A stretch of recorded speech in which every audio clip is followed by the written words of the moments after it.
So I'm going to talk about materialism. It's a very vitally important topic.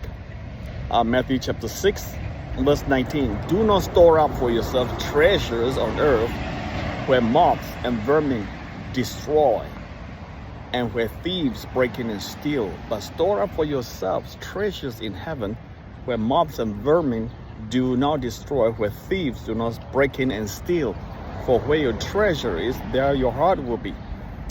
Now, this Jesus is trying to exhort us not to build treasures on earth because thieves and moths and all this will break in and steal and destroy it. Moth and rust, actually, rust is a better word, destroy. But lay up your treasures in heaven where moth and rust will not destroy and thieves do not break in and steal. Think about that. So what it means, I always taken that if you build your wealth, we all need money. I don't want to sound like so spiritual, floating in air kind of thing. No, we don't. I don't think God is asking for that. God asks us to respond to the work. You see, God asked Adam to work in the garden. You don't work, you don't eat. Okay? So that's so much for socialism, okay? Not for socialism. You got to work. You be dignified.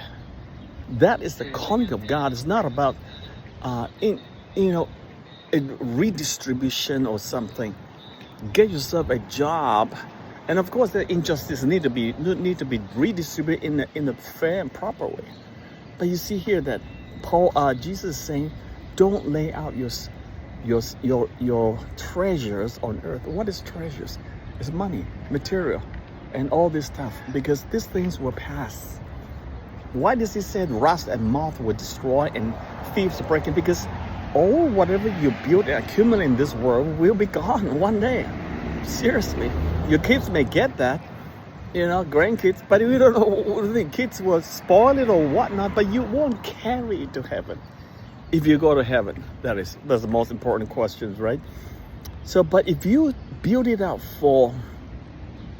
lay yourself for treasures in heaven, this will last. So what does it mean to lay yourselves for heaven? The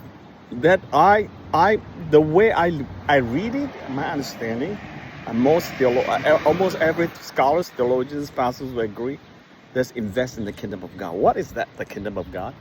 That is to build lives, to change lives, spread the gospel, make disciples, look for opportunity.